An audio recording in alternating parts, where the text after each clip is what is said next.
Hello and welcome to episode 43 of the Grove podcast. And it is another international break that's coming up. But before that, Arsenal have done it the easy way. The easy way. It was never in doubt. 3-1 against Southampton. A comfortable, blah, blah, blah, can't get my words out. A comfortable win. That's how nervous I am talking about the guests, the caliber of the guests that we have on today. We're joined as usual by Tabs. How are you? I'm okay. I feel like I need the international break myself because it's been a busy few weeks. But yeah, no, I'm all good. All good. Good.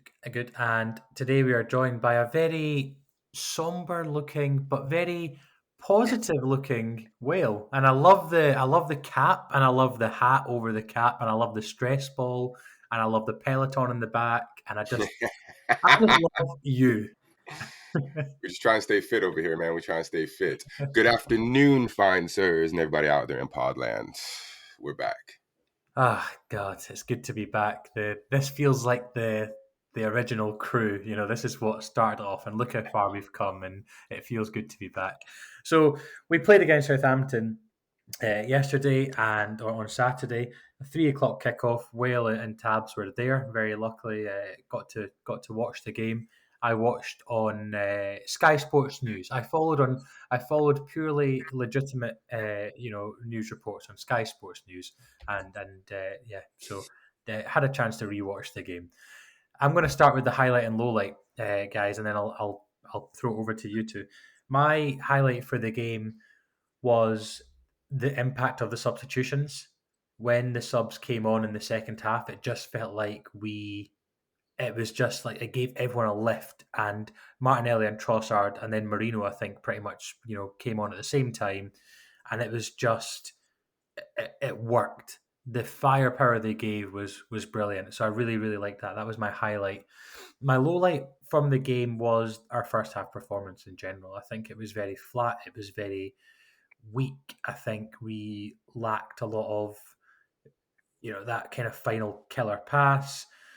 And the only standout really from the first half was the fact that we kept it at 0-0, and I don't think Southampton had many chances, which obviously we will talk about. But that could have been a game where it fell away from us, circa kind of 2022-23, when Southampton were 2-0 up against us at the Emirates. So it was a bit of a concern. But we've made it through, and I'm really happy with that. Whale, what was your highlight and low light? My highlight, it's probably the same highlight every week when it happens. Havertz scoring, assist, being involved. Was it 7 in a row now, home games? I think I heard a stat. What is this little stat here? He scored in 13 in the last 21 Prem games, all told, home and away. So anytime he does well, I feel justified. I feel like the team's justified. It's good. So that's my highlight. Havertz doing well, and we got to win. Low light? Low light would be Jesus, man. He's my low light. Everything looks forced. Sometimes he could play somebody in, but he's trying to get on the goal sheet, and he's forcing issues. It wouldn't surprise me if he needs a trip to the old sports psychologist, because he looks done. Do you think that Gabriel Jesus has not only lost so what you say there is he's done, but do you think he's lost his fitness, his sharpness, his actual his in-game play, and also his mind as well? Like I feel like he's changed mentally, on the back of his injury, I guess. Yeah, he doesn't look the same since that initial knee injury. And then obviously there was another issue, I think, with that same knee. But obviously the way the Prem is as far as injuries go, we never get the full story.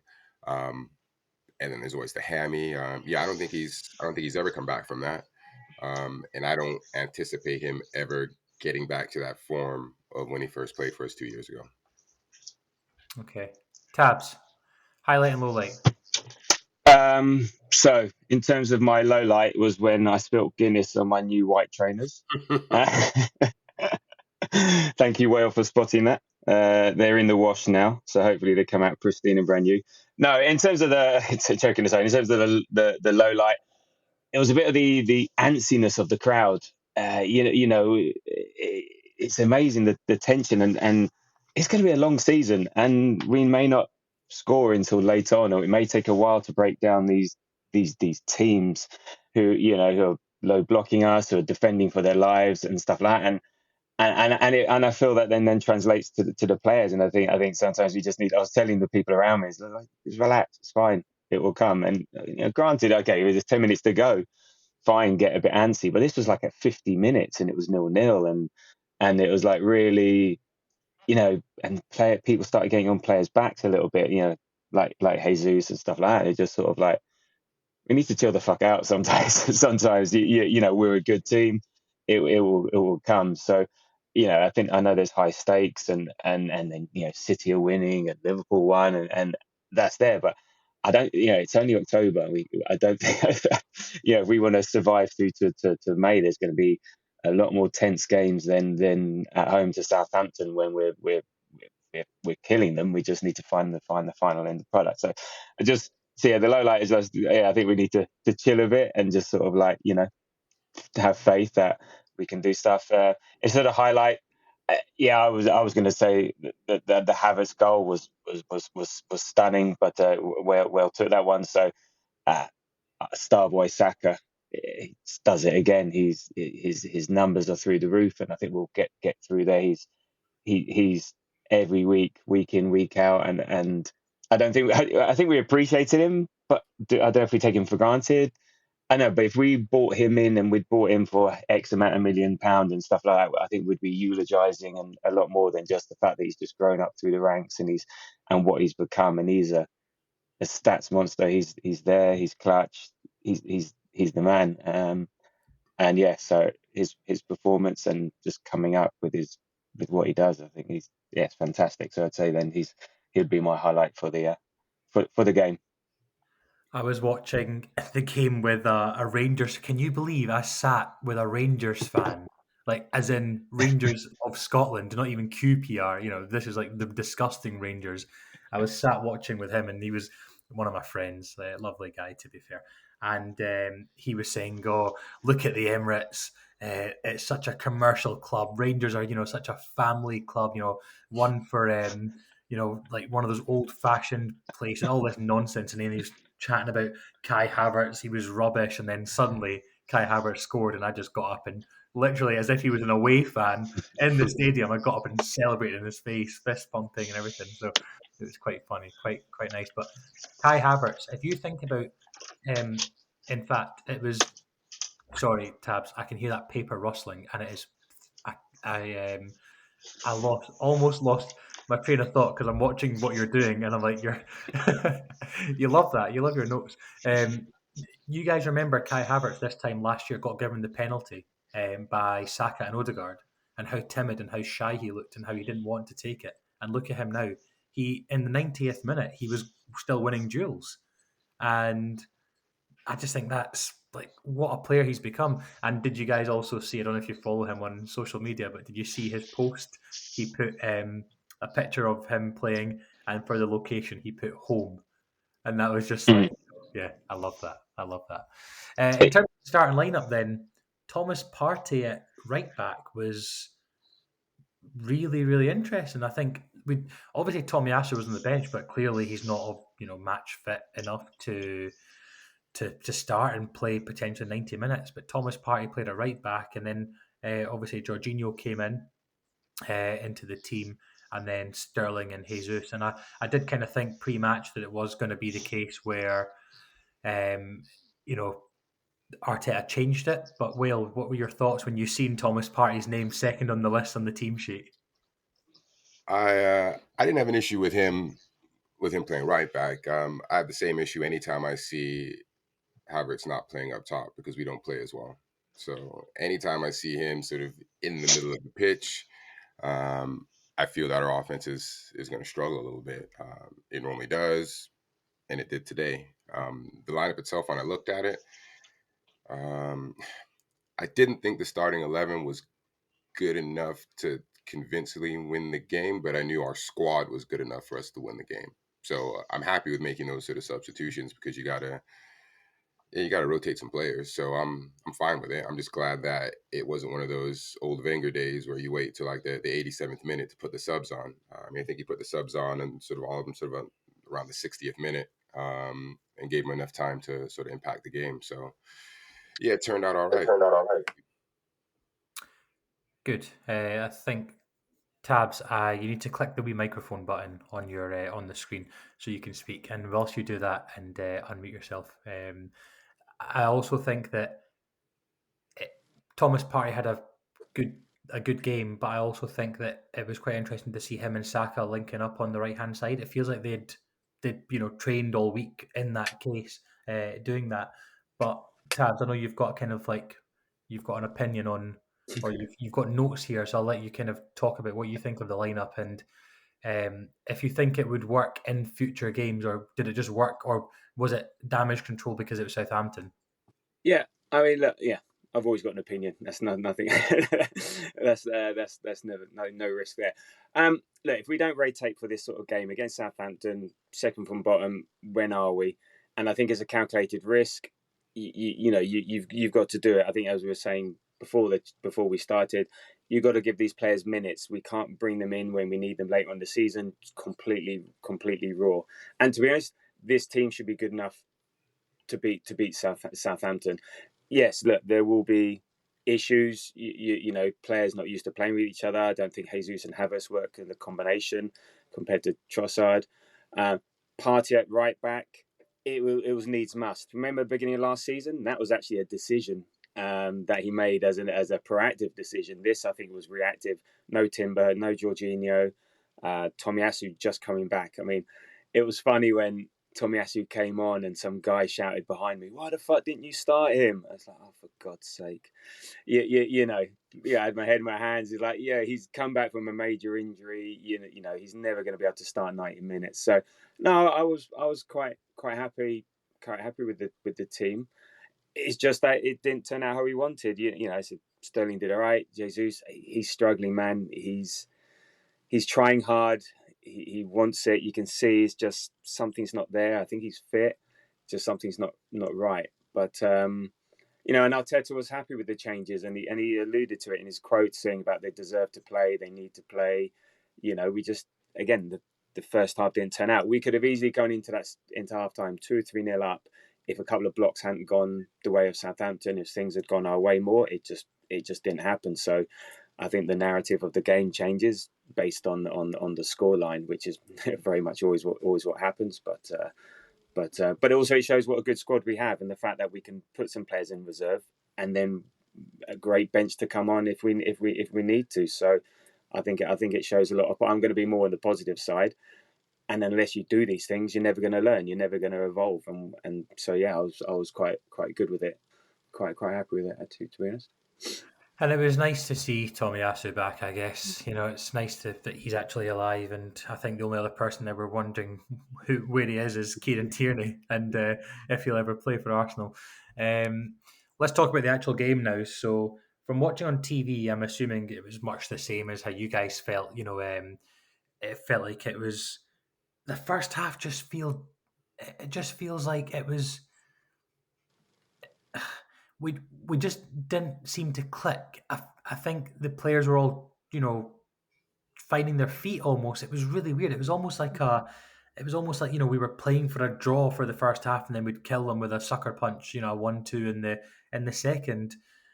And you wrote here, Tabs, that we missed Odegaard, and the commentator on it was Peacock. I was listening to the game on a radio stream, I must say, on Peacock Radio, and the commentators were saying that the Arsenal team misses Odegaard more than we think, and I don't know whether it's because we miss his press and his intensity and his energy, or if it's that killer pass. But we just don't look like that.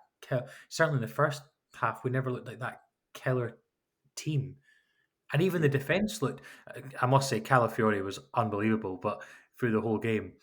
But even the defence looked a bit, I don't know, I don't know. You guys, Tabs, tell me, talk to me, answer this question, help me find my words. Yeah. No, look, I mean, look, we haven't struggled to score goals recently, so it's fine. Look, we beat PSG 2-0 comfortably. We scored 4 against Leicester. So, but sometimes I think there's an element of what Southampton were doing, low block. They played 5 at the back, which they haven't done before. Those gaps weren't there, and we don't have that incision passing. And plus, yeah, we've got different players playing, new players coming in, players coming back. So again, it's that relationships, the automatic positioning, you know, trying to figure things out, people trying a bit too hard. So we will look just a bit disjointed. It will not flow like it's our first team, first 11 or primary 11 that have been playing for 2-3 months consistently, like towards the back end of the season. So, you know, it's a combination of things. Look, we were trying, we were so dominant, and the numbers suggest we were very, very dominant. And, you know, I think, what was it saying, like, you know, where's the whole match? You had 29 shots across the whole game, you know, that sort of thing. And I haven't got the numbers here in terms of balls in the, you know, in the final third or in the attacking box. It was like in the 60 or 70 touches in the penalty area. Now, the main thing that counts is scoring, and the thing was lacking was creating those big chances. But there were a couple of big blocks there by Southampton. There was one from Sterling. It was going top corner. Someone's diving in. And so between all of that, again, so I think we were trying, the effort was there, just a couple of it just wasn't happening, and they're fine, and that's going to happen. But then part of what we did was wearing them down. Southampton were not going to be able to do that for the whole game. So even if we didn't get something in the first half, or even in the first half of the second half, it was going to come, and we'd eventually break them down. So again, it's, you know, these things happen, and yeah, you got to look at the game as a whole as opposed to just sort of those first the first half. Will, do you have any thoughts on, or what did you make of it from being in the stadium on the first half performance?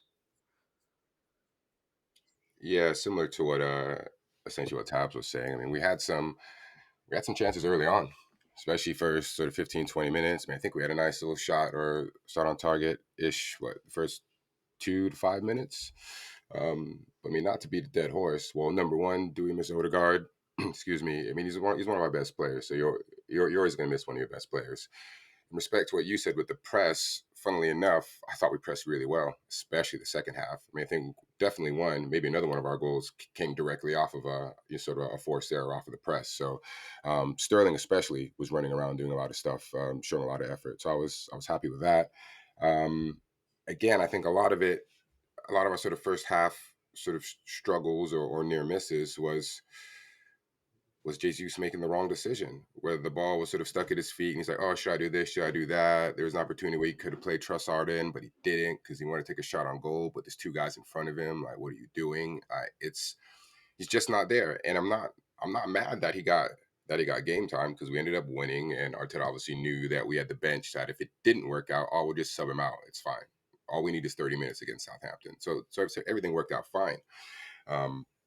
But it is something to look at sort of moving forward. I mean, I think Havertz should be penciled in, not even penciled in, it should be fucking chiseled in stone as the number 9 for all our important games. I think he is. The challenge is we're going to run him into the ground. So yeah, we need to give him a rest every now and then. 25 You're right, years old will be fine. He's 25 years old will be fine. Well, then let's hope he doesn't get injured. Let's hope. But remember, Odegaard never got injured until he got injured. So yeah, we need to find alternatives. We need to give the alternative a chance. But no, I agree. We are a better team when he plays as a striker.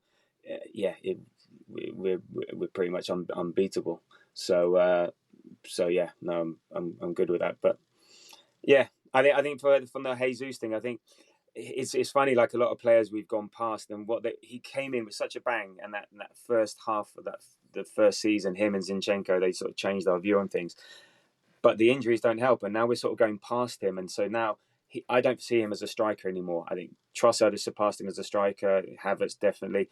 I think he'd be a great wingman. And not in terms of going out for a few drinks. I mean, put him out. I'll be that too, though. Yeah, well, I'm sure he'd be good. I tell you, he'll be very proactive. I'm pretty sure of it, and I'm sure he's great on the dance floor as well. But no, I think put him out wide, bit of chaos out wide, a bit of a bit of like use that dribbling skill set. But putting him through the middle, we lose a bit of control, lose a bit of direction. You can put him out wide. I think for him, though, that then brings him back to what he was at City and why he came to Arsenal. He wanted to be the main man up front. We've gone past that now, and he now needs to accept his new role and embrace that. And I don't think we should try and shoehorn him into what he used to be. Let's make him what he can be.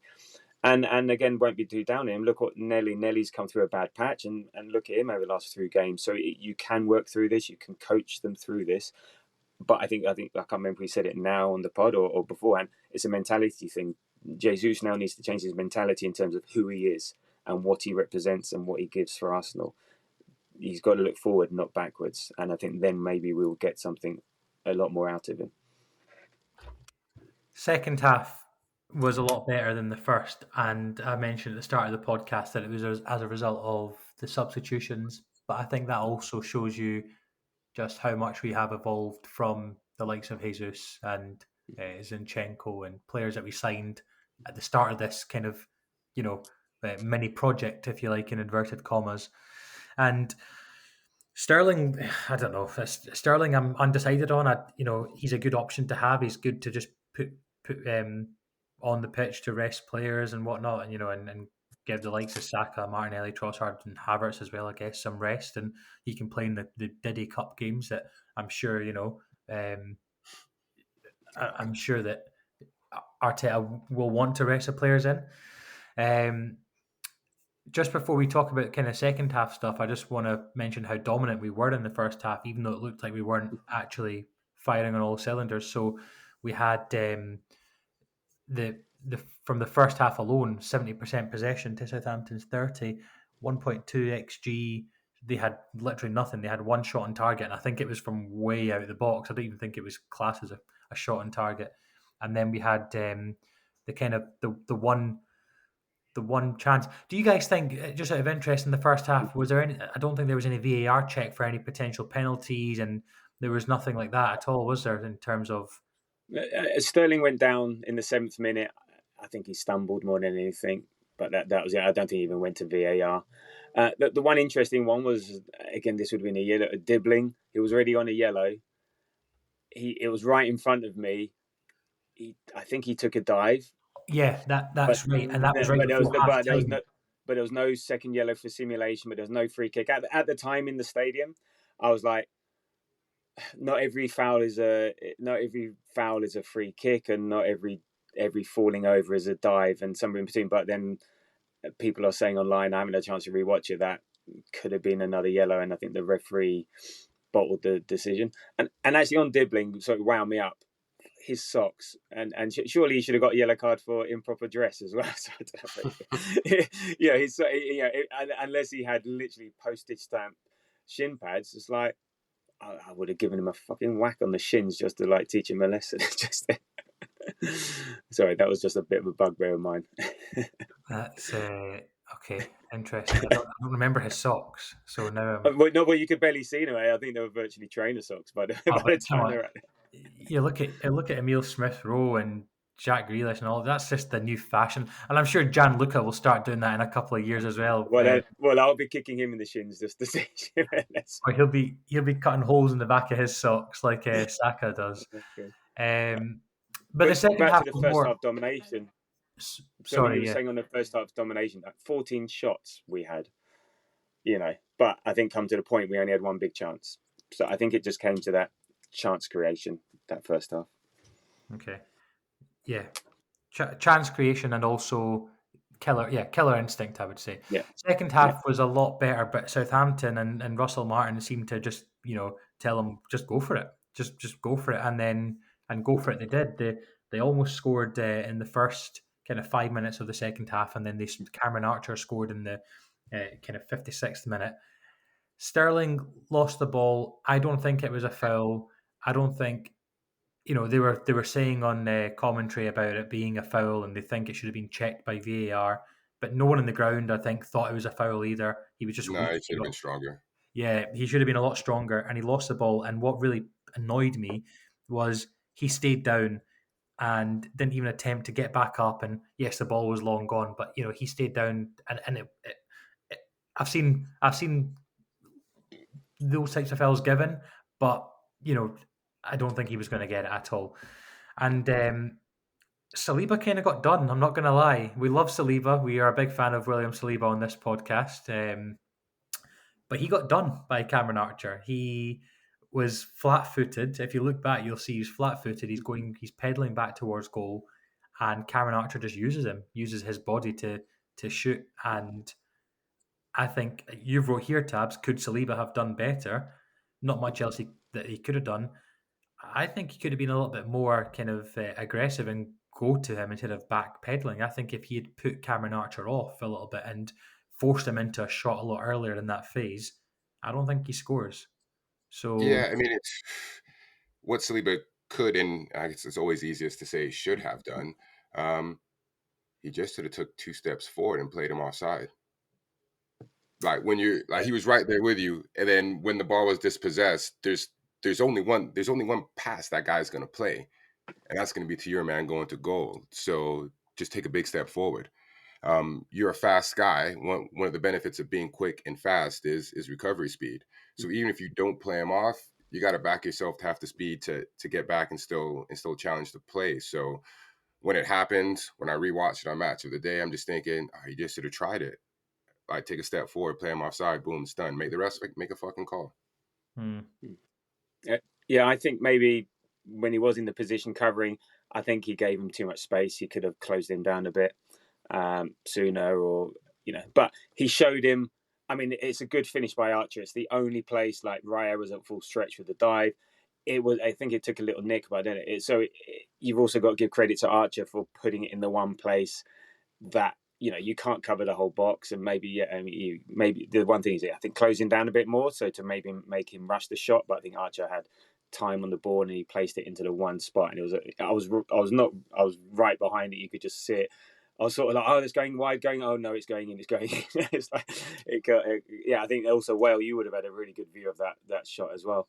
Yeah, it going in, it sort of like started off outside the post and then curls in just inside. So in that Raya full stretch, and literally a width of a ball between Raya's hand at full stretch and the post. So credit to Archer for a nice finish. And they've got a bit of confidence. Even the fans have got a bit more confident. You notice that our fans got quieter, and the Southampton fans were getting louder and louder up until that point. So and look, football happens. Football's stupid. You can be as dominant as ever, but if you don't get that goal, you're always susceptible to a counter punch, to a sucker punch, but then again, a bit like Leicester, maybe it was the kick up the backside that we needed. We sometimes do need a bit of that. Oh shit, we better start playing now, and then we did.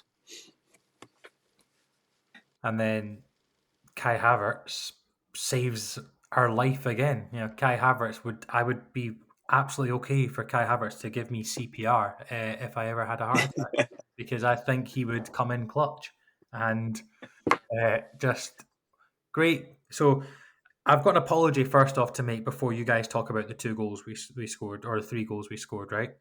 And I've just seen that you've wrote Gabriel Teodoro Martinelli Silva. I love that. I love that on the notes tab when you give the full names.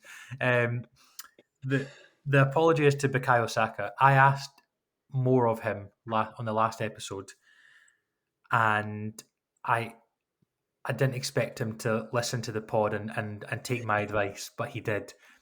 An assist, 2 assists and a goal. And this is, yes, he's had assists in the season, right? Okay, and we can talk about that. And a couple of them have been, corner kicks or whatever and whatnot. But you have to be taking them to obviously get the assist, which is fine. They all count. Those are quality deliveries in the box. Well, yes, they showed.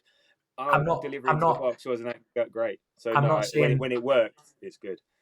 I'm not saying anything bad about that, Tabs. I'm just saying I expected more from him because of who he is, the type of caliber of player he is, and what he can do. And when I look at Cole Palmer scoring 4 or 5 goals in a game, and I look at Haaland scoring hat tricks, and we can say, oh, Bukayo Saka is our Cole Palmer, is our Erling Haaland, is our Harry Maguire. He's a different player. Yeah, different player. I don't think you'll ever see him score 4 goals in a game, let alone even the first half. He's just not that player. Anyway, Moz, what's your point? I just wanted to say sorry to him. That was all. We'll pass it along. We'll pass it along. Yeah, we'll make sure he gets it. He's sitting there at home just waiting for the text. I mean, sort of off the back of that, as a semi-medium hot take for myself, I think Saka's great, but I think Havertz is our most important player. I think he's the player that if he's not playing in the game, the team notices the difference the most. Credit some of that opinion to Jamie, as we were talking on the way back from the stadium. Yeah, it's like Saka. I mean, again, he had a great game. I mean, like one of those assists you put down to Havertz scoring a good goal, but the whole reason that he was able to play the assist was because of that little press, intercepting the ball. I think he's a really good player. I do though think that when the rotations happen, like rotate Saka, man. Like, Yeah. it was easier to drop Martinelli because he wasn't playing great, and I think he's one of those players similar to Tross that needs to feel slighted and come in angry. And especially when you're coming in and players been playing for 60 minutes and your game is built on sort of speed and direction. It's nice to come in, I don't know, rested and have a go at these guys.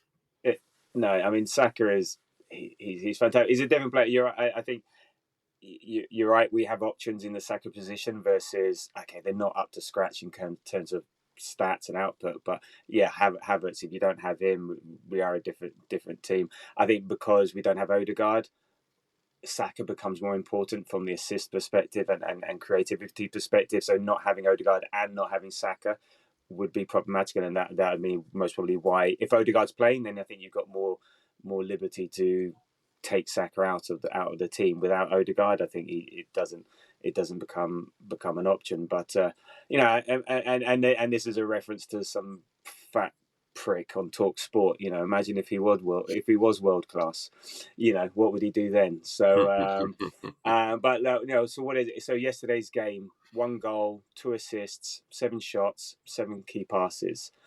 He's in the last 2 games. He's had 7 shots, 8 chances created.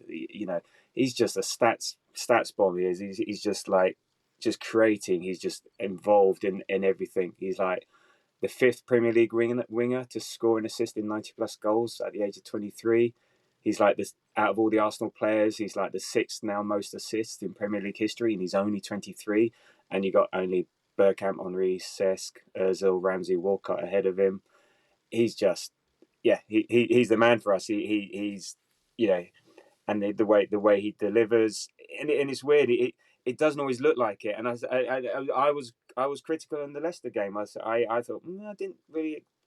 didn't really see that much from him. And then you see the stats afterwards, and like, oh Jesus, maybe my expectations are too high, or maybe I don't know what it is, but it seemed really weird. But when you look back at it and you go, so he does it in a really, I think, subtle, unobvious way. You suddenly come away from the game thinking, oh Jesus Christ, he's put up some numbers again. And maybe we take it for granted. He's not. I know it's not like when you see Mo Salah play, you can't miss it. What he does and the way he scores and all the rest of it. And certain other players you don't miss it. Saka just, I think he just subtly goes under the radar and just consistently delivers, and I think it's fantastic. And that's we're so lucky to have him in our team. And he's a big part of where we're going. Can I just say, we're giving waxing lyrical about Saka, but can I just say his pass for Martinelli's goal was unbelievable.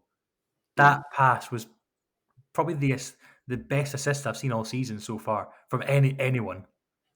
Just the way that what a pass! And people were like, "Oh, was he shooting?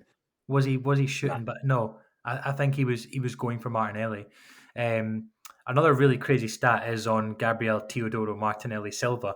The Arsenal record when Martinelli has found the back of the net is. Sorry, I don't understand. Oh, okay. When 132 drawn 5, you meant to write there. Yeah, okay. Oh, so, yeah. Sorry, I wasn't going to get you to count up all the W's live on the pod. So, no. then that was a drawn 5. Yes, sorry. Okay. Yeah. Okay. Was there Yeah. anything else of note in the second half that you guys noticed? I mean, I said to my friend we would win when we went 1-0 down. I said we'll come back and win 3-1, and I also said that the game that would have the most goals in the Premier League for the 3 o'clock kickoffs was Brentford Wolves to one of my work colleagues. So I wish I backed myself with this kind of thing. What I did want to say, and that to Wales' point on the Havertz goal, yes, it was what a finish for Havertz, and I loved it, and he just and the fact that he went off, he didn't hardly celebrated. Right, fuck it, come on, it's only 1-1, let's go back. In his attitude, and a couple of things on Havertz, he said, I think it was reported this week to say winning at Arsenal means more, and obviously the subtext is than Chelsea, then at Chelsea, so that's great. The pass from Saka was. So you say the assist from Martinelli was good, and Martinelli said, "Yeah, we work on that in training, so that's definitely on." But the timing on the pass from Saka, he could have easily taken an extra touch, but then the defense would have got settled. So it was actually he intercepts the ball and gives it to Havertz straight away. So the Southampton defense are backpedaling; they're not set. So that gives him he still has to put away some finish, but just the subtle timing of that ball without having to take that extra touch makes all the difference for him and yeah. I think the Gabriel goal, they were looking at offside, but I think it was more for Marino in the middle to see if he was interfering. And I still think that was a good finish. It's not easy. The ball comes over that quick. You're running at full pace to get it on target in between the posts. So kudos to Nelly, and that's now 2 goals, 2 assists in the last 3 games. So he's now hitting some form. And then obviously Saka with the third, I think he did well. Nice finish with the right foot. He was going to get kicked. So all in all, turns out we're not a bad team after all.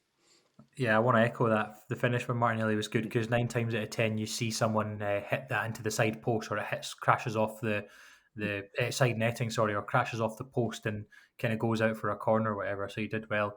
I don't think Ramsdale had a bad performance. I don't think there was anything he could have done for maybe Saka's goal. He could have done better, but I don't think Ramsdale had a bad game. It was nice to see him back. I think an honorary mention to him. Wale, apart from Bukayo Saka and Martinelli and Trossard, apart from those 3 players, who would you give your man of the match to for the game? Ooh, let's see. Besides those 3, I thought so. I'll say Calafiori. However, there's the caveat that his duels when he was sort of jumping in the air, sort of clearing balls, but like getting possession of it and then playing a pass out. There was one time, I don't know if it was dribbling, whatever, it really sort of skinned him and got in on goal. And I think Calafiori's got something to work on when it comes to guys who are a bit sort of shifty. I mean, he's a big guy, so I appreciate it's tough for him to sort of make that turn really quickly. But I'd still probably give it to him, especially where I was sitting. I got to sort of see a lot of him on that side. And he just played really well, looked under control. All his passes are really nice and smooth. He's not just spraying it anywhere. He looks under control. And I had some guy in the back. What was the first comment? "You sexy motherfucker." I think was the first comment. And then after he did something else, it was "Marry me, Calafiori." So yeah, he's got some fans. He's got some fans. Yeah, I'm with you on that one, Wale. It doesn't matter where you are in the stadium, you cannot miss him. He is a force of nature. He's got personality in spades. He's brilliant to watch. He's a bit chaotic, and I felt like he was tiring towards the end. And I think you're right with his pace or against tricky wingers. I think that's where he may struggle, especially because he'll often be out of position. Yeah. You see him he's meant to be a left back. You watch if you were to see his heat, the guy next to me said, I'd love to see Calafiori's heat map because there's not much left backing going on there. And I think I've said this before, he's rough around the edges. I think Arteta needs to find that balance, so to embrace and encourage the dynamism of him. The other players need to learn, right, Calafiori's gone. I think I'll just sit in left back. Rice has got to be the one to sort of. You forget how young he is, though. He's young. Yeah. Oh yeah, so he can be shaped. So you want to find that balance because because when he gets going, you don't stop him. And there was some amazing he's so good. A bit like Timber, his ability to get the ball on the floor, as in and tackle and up and go. It's like within one movement, and then he's away, and you don't catch him. And so, the way he drives with the ball. So I think everybody loves him. I just think there's a bit of chaotic. We will have to accept that. A bit like City, there will be times where he's out of position. He tries a bit too much, and so that's where we need to find that balance and how to sort of what's the not rein him in, but just work out what's the best way of let him pick his moments a little. Exactly. So the intelligence piece and the stuff like that, and so on, and how he feels the team. But yeah, he's like you. Well, if he would be up there as a man of the match or a special mention, because he's done that from the off. Every game he's now played, he's like, it's not like he's taking time to bed in. No, I'm here, and you're not going to miss me. So I really love it. He is. I fully agree with the guy behind you, Will. He is a sexy, sexy man. He is very handsome and plays a good game. Plays a good game. So Tabs, you guessed 3-0 for the prediction. You were close. I said 5. So you missed out the Southampton goal, and I counted up and kind of added them. I did tell you. I did say we're going to make changes. It's going to be disjointed. We're not getting 5. And the other thing is, like, I think we got a bit spoiled the end of last season where we were smashing teams 5-0, 6-0, 4-0, easy. I love you too, Whale. That isn't always going to be the case. A 3-0 win is a very good, respectable, solid Premiership victory, and especially I don't think you get these victories so much in the beginning part of the season when you're still trying to find yourself as a team, trying to work out combinations. We've had injuries, we've got new players coming in.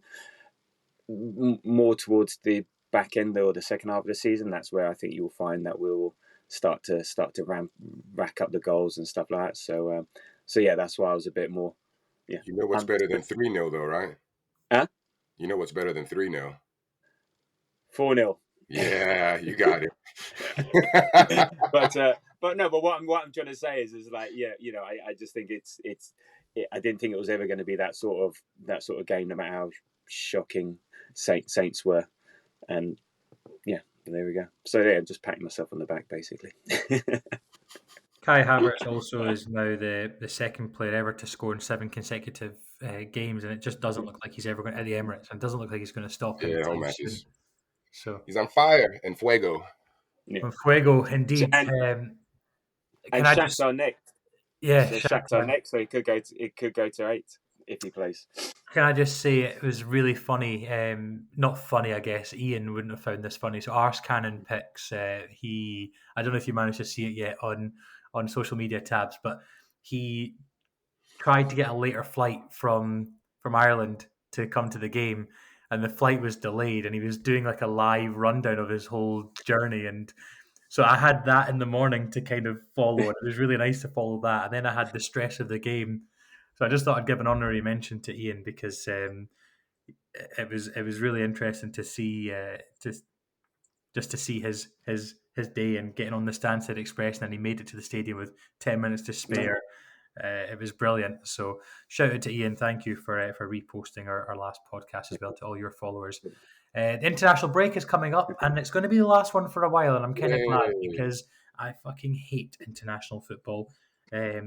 It's when I realised that Scott McTominay is actually a good footballer, and when he plays for Scotland. So after that, we have obviously a really nice run of games, and people keep saying, "Oh, Liverpool are the ones to watch." Liverpool, but no, I'm sorry, Liverpool are not the. Well, I guess they're the ones to watch because of their upcoming matches. I mean, after the international break, they have to play against the likes of Chelsea. So this is just obviously Premier League. I think they play against like Chelsea, Arsenal, Brighton, Villa, Man City. It's like the toughest games, and that's when we'll after. I think by the 1st of December, we will know more on the shape of the league table, what City look like without Rodri. They look a little bit disjointed. They conceded 2 goals to Fulham. What Liverpool look like under Arne Slot against big teams and when the games come thick and fast, like they have to play Real Madrid and then they play Man City, straight after that. So it'll be a lot more interesting to see what the league table looks like in December. And I'll be glad if we're still there or thereabouts, maybe 1 or 2 points off the top, because we have a really really favourable run of fixtures in December. So it'll be interesting. It'll be interesting to see. Does anyone have any final things? Tabs, you look like you've got something to say. I think it's No, I disclosing. think no, I think actually for once, I think there's one more international break in November, so I think then that's it. But I think actually this international break actually will do us a favour because you've got some minutes that are coming back. You got some players that are coming back who need some minutes, and they can do it on someone else's dime, and they can Marino can play a few minutes for Spain and just get him up to match fitness. Great that we've got Tomiyasu fit for Japan again. They must love us because every time we get him fit just in time for them. But I think it will give them minutes, or if they don't go on international break, we got the time. So actually, I think this one comes. And also, I think international break this time around is less stressful than the Premier League. You've got 2 relatively easy games over 2 weeks rather than 3 games in 7 days, high intensity and all the rest of it. So as long as they come back fresh, I think in a way this one is not a bad international break for us. I think it will actually do us more good than harm. So I'm actually not too bothered, other than we don't have Arsenal, we have stupid internationals. So I'm quite happy about this break from a team perspective. I do agree to a certain extent, but then it's also 2 games that are pointless that potentially Rice, Saka, Marino, or someone gets injured in. Yeah, no, but they'd be playing, if they weren't playing those games, they'd be playing for Arsenal and much more intense and all the rest of it. And look, again, any game can cause an injury. Even training can cause injury. And that's what's happened. Oh, look at Marino. That was training in his first session. So, and players don't think like that, and then they get managed. So I'm not too wide. I think the last one, after 3 games after the tournament, now they're a bit more into it. Their fitness has come. They're going to be stronger and all the rest of it. I think this one is less of an issue, and as I said, less intensity, less games, a chance for some players to get some match fitness. So I'd rather not, but again, try and look at the positive side of this. You say that it's 2 games you can get injured for Arsenal, but we could just scrap the internationals and just give the players a 2-week break. Yeah, no, true, but that ain't going to happen. So I deal with reality as well. Okay. Yeah. Well, I'm going to give you the last words for this podcast since you're the honorary guest. Yeah, it's not going to happen, but that doesn't mean I still can't be upset about it. I don't like the international games at all, unless it's something major like World Cup, European Championships, blah blah blah. Like Miles said, I just feel it's extra minutes, extra game for them to get hurt. That just is what it is.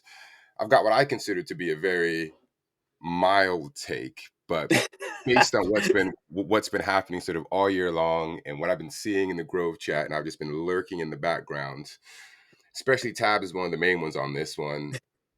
Chelsea Football Club. I've had no problem, and I kind of wish that Arsenal was doing some of the things that they were doing. They've just been stockpiling talent. You guys have been taking the piss and laughing, oh, they're a clown car club and this and that. I'm like, they're just stockpiling young talent. And here's my take. Watch out for fucking Chelsea. They're going to be there at the end. They've got a fucking good team. That came out of nowhere. That's been a lot of pent up frustration from here. Yeah, they've got a really good team and a lot of really good young players. I don't disagree with that. Everyone was making jokes of them when it was going on, and I was like, they're getting good young players. There's nothing wrong with that. No, you're right. And no, you're right. They're a good team on occasion, I'd suggest. I still think defensively they're weak. You look at how they respond to losing the ball and chasing back compared to what Saka does, what Martinelli does towards Havertz. So I still think they're vulnerable. No, you're right. I think they are building a good team. They're stockpiling. I think there's, whether doing it rightly or wrongly, I think there's still a long way to go in terms of whether it might fall apart, because there's behind the scenes, there's a lot of shit going on with Bowley and the various owners, and it could still fall over. I think it's on the face. Players play, owners own. Players play. No, I know, but all of a sudden the funding goes and all of it. It can fall down very quickly, like you can see at Man United. What happens behind the scenes has an impact. But no, I think you're right. I don't think they'll be challenging in the top 1, 2, 3, but I pretty much I think they'll finish fourth out of everyone. So no, I'm not discounting them.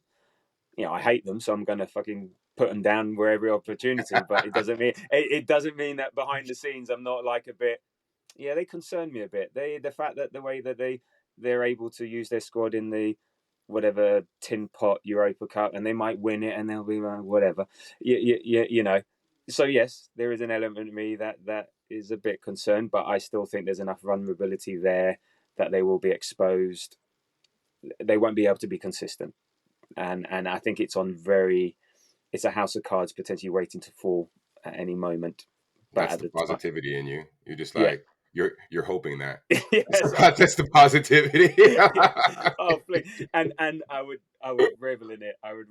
So let's see. But from a footballing perspective, yeah, they're doing okay. They have them. I think they'll come third. This year. I think they're just getting going. I think they'll beat out Liverpool for third.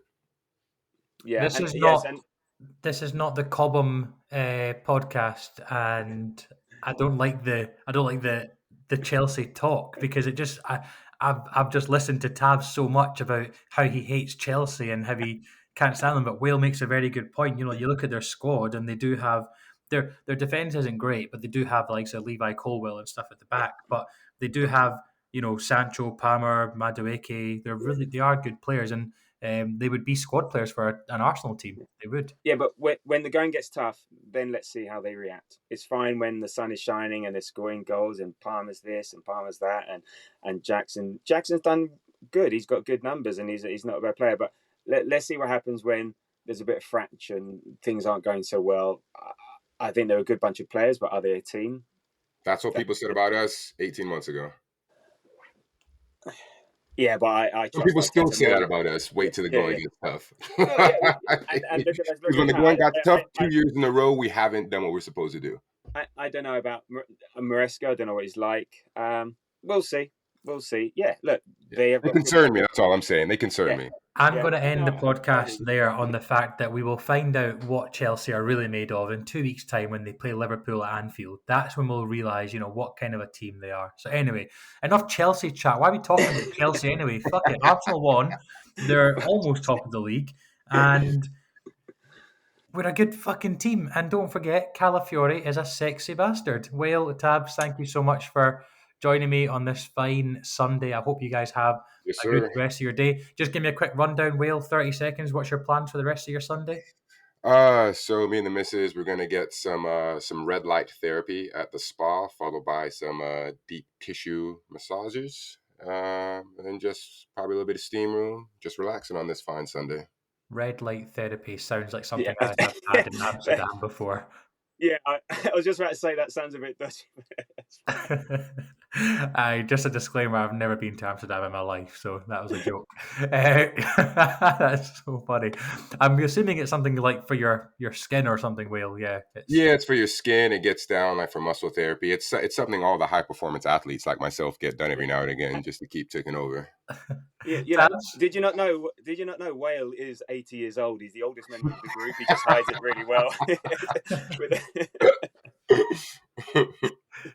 Tabs, what's your plans today? Taking Gianluca for a drive just to continue his education behind the wheel, go and visit the folks, and then chilling out in front of Red Zone for about 6 hours this evening. There we go. I need to get into American football. I really do, because I really miss a lot of my friends are into it. I need to get into it. My plans are just going to be sat in front of the TV playing the new FC 25 or Call of Duty or something, just relaxing. And I've got a busy week at work coming up, so maybe just have an early night. Yeah, Wale and I are going to start a Rams Dolphins podcast. I'm all for it, man. I'm all for it. Well, I'll leave that to you guys. You can do all the hard work like I do. Like I'm about to spend an hour just now editing and whatnot. So thank you for listening to us. Please, everyone, remember to head on to the Grove AFC on Threads, Twitter, Instagram, wherever you want. And we will see you guys after the international break. We might do an episode in between. There's a potential special guest in the works that we haven't heard from before. If not, we will see you guys very, very soon. Tabs, Wale, thank you so much. Enjoy your Sundays, and we'll see you very soon. Yeah, buddy. Ciao, ciao.